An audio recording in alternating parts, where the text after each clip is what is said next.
Olá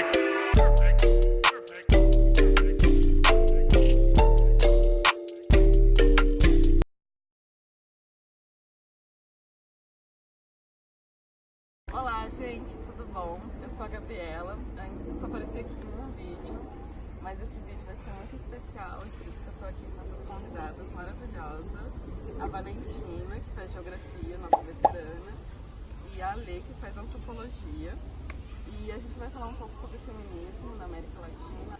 E agora a Ale vai falar um pouco sobre o projeto de autoajuda Transfeminismo. E você pode me explicar, fica à vontade, a gente vai escutar toda a sua fala. Sim. Bom, meu nome é Ale. Não sei até quanto tempo esse nome vai existir, porque eu ainda estou nesse processo de mudança do nome. Então até setembro, mais ou menos, talvez eu não tenha esse nome. Então, talvez fique difícil vocês... qual é o seu nome? Mas eu curso Antropologia e Diversidade Cultural Latino-Americana na Unila.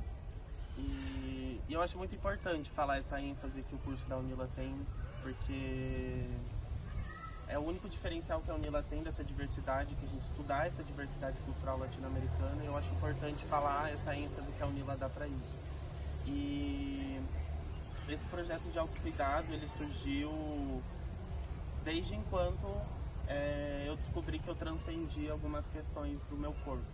E foi o momento em que eu tinha um livrinho em casa de yoga e aí tá, minha mãe não ia pagar yoga pra mim, eu não, tudo mais.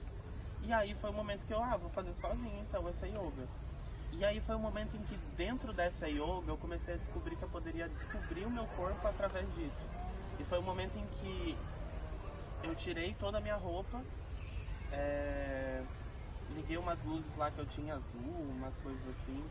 E a yoga pra mim foi o processo de tocar o meu corpo e descobrir o meu corpo através desses toques. E a partir disso eu vi que isso estava me fazendo muito bem. E que era a partir dessas yogas que eu estava fazendo que eu conseguia descobrir algumas coisas do meu corpo que eu nunca parei pra pensar, ou que eu nunca parei pra encostar, ou que eu nunca parei pra amar mesmo, assim.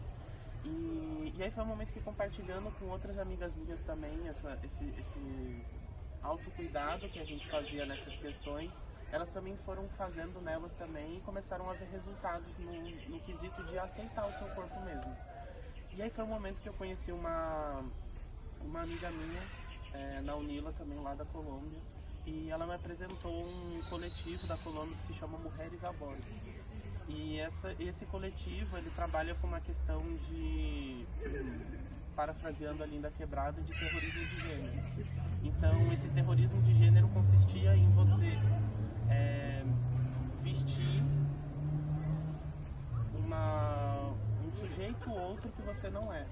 E a partir disso você ir para as ruas. E nessas ruas você trazer essas reflexões para as pessoas a partir do seu corpo, usar o seu corpo para as pessoas refletirem. E aí dentro desse coletivo tinha um projeto de autocuidado, que chamava Autocuidado para Corpos Ingovernáveis. E aí eu fui lendo esse projeto que elas tinham.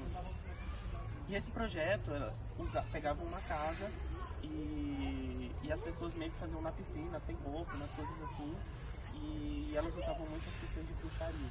Então tinha umas questões um pouco envolvendo com plantas, e de que forma essas plantas envolveriam também o nosso corpo. E a partir disso, dentro desse autocuidado, era um momento em que as vivências que você trazia e as militâncias que você fazia com o seu corpo materializavam afetos nas suas partes do corpo. Então, eu sentia dor na minha cabeça, principalmente pelos pensamentos que eu tinha e principalmente pelos pensamentos que as pessoas faziam eu pensar. Então, dentro desse autocuidado, era um momento em que a gente tinha a forma de me olhar para dentro e conseguir ver aonde eu materializava sentimentos no meu corpo, né? E por que eu materializava eles, qual era a origem, da onde eles vinham e etc. E aí foi um momento em que esse autocuidado, ele juntava tanto a luta política quanto uma luta consigo mesmo. Então, era um momento em que mesmo que essa militância ela é uma militância cansativa, uma militância que exige uma saúde mental muito forte, uma saúde corporal muito forte, esse autocuidado ele vinha na tentativa de que os espaços políticos não dialogam sobre como nos autocuidamos. A gente somente se joga nessa guerra e não se cura, né? Então, foi a partir desse momento, dessa formulação, desse autocuidado, que eu misturei. Eu misturei aquela yoga que eu fazia sem roupa e esse autocuidado de se misturar com a luta política.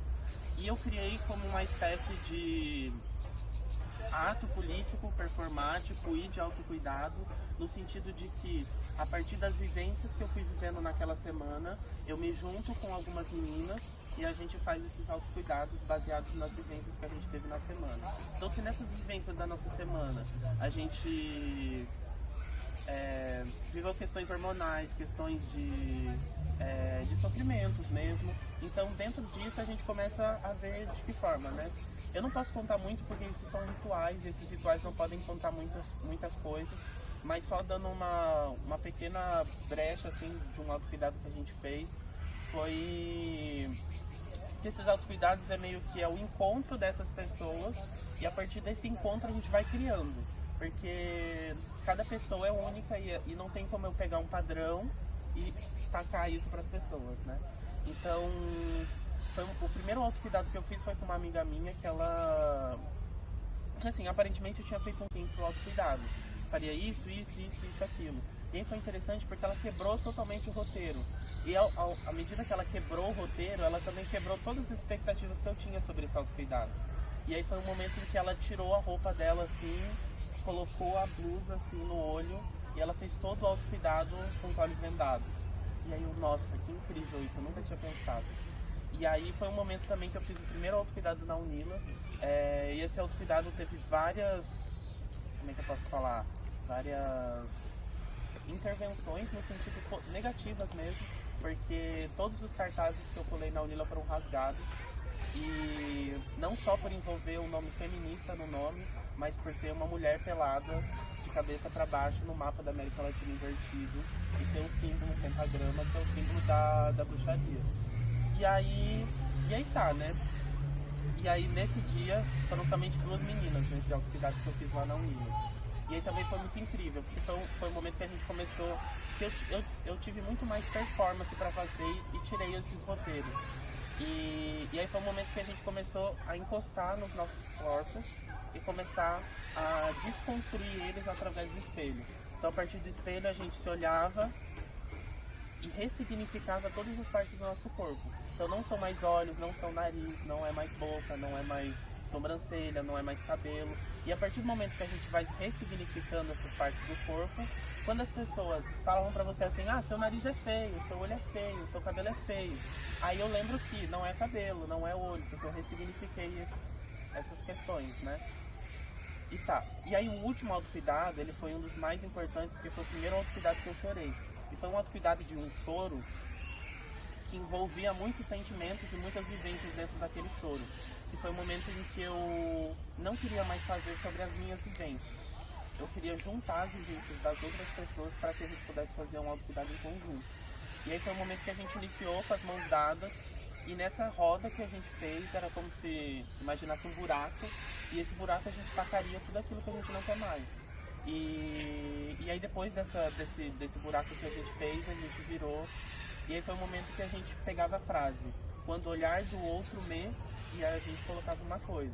Então, quando o olhar do outro me maltrata, quando o olhar do outro me mata, quando o olhar do outro me julga, quando o olhar do outro me constrói sobre o corpo. E aí foi um momento em que a gente começou, aí eu falava assim, quando o olhar do outro me julga ser um homem. E aí minha amiga falava a mesma coisa, e minha outra amiga falava a mesma coisa.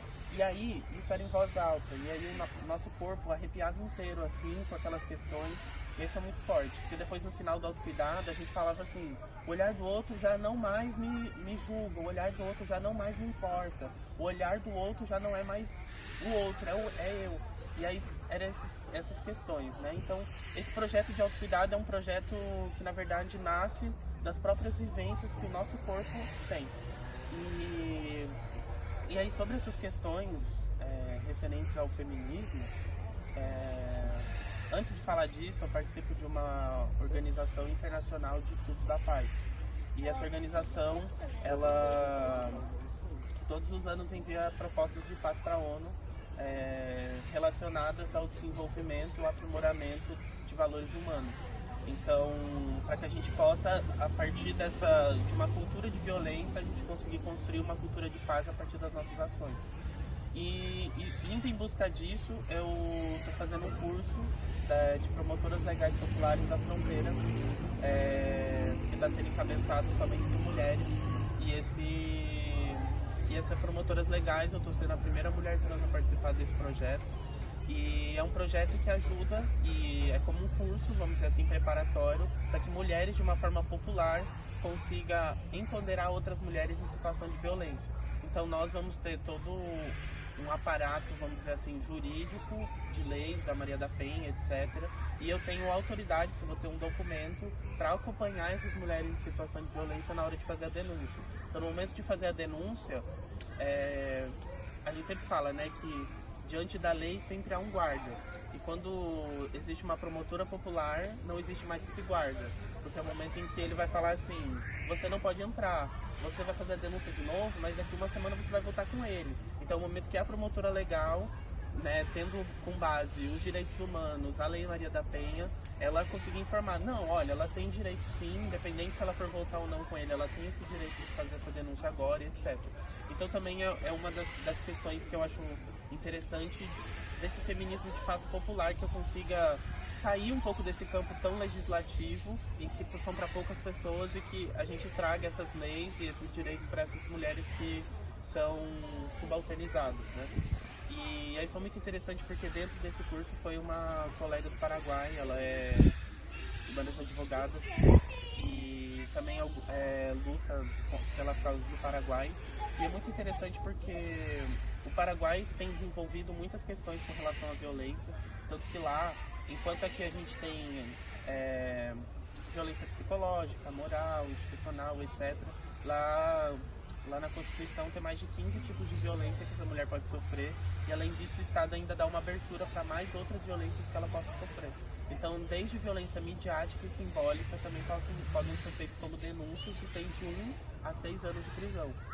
E é muito interessante que elas têm uma cidade, que se chama Cidade Mulher, e essa Cidade Mulher é um abrigo de mulheres em situação de violência, etc. E dentro dessa cidade tem acompanhamentos psicológicos, exames, etc. E tem o Cidade Mulher Móvel, que vai para partes do Paraguai em que não existe não chega esses direitos, né? E outra coisa interessante que eu também vi no Paraguai, só dando um panorama assim, em quesitos de feminismo, vamos dizer assim, e de direitos da mulher, o Paraguai, quando você faz uma defesa de uma pessoa, se aquela pessoa é do campo, é interessante porque o campo no Paraguai geralmente não fala espanhol, ele só fala guarani. E essa pessoa que está ali para proteger aquela pessoa, ela precisa fazer a defesa dela em guarani.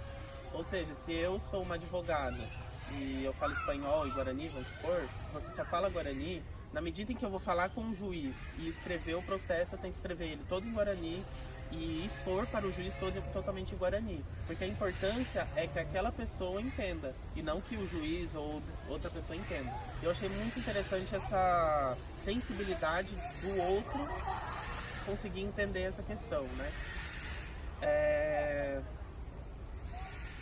Eu acho que é isso. Porque eu tô esperando as outras discussões pro debate, que eu acho que não vale a pena na apresentação. Nossa,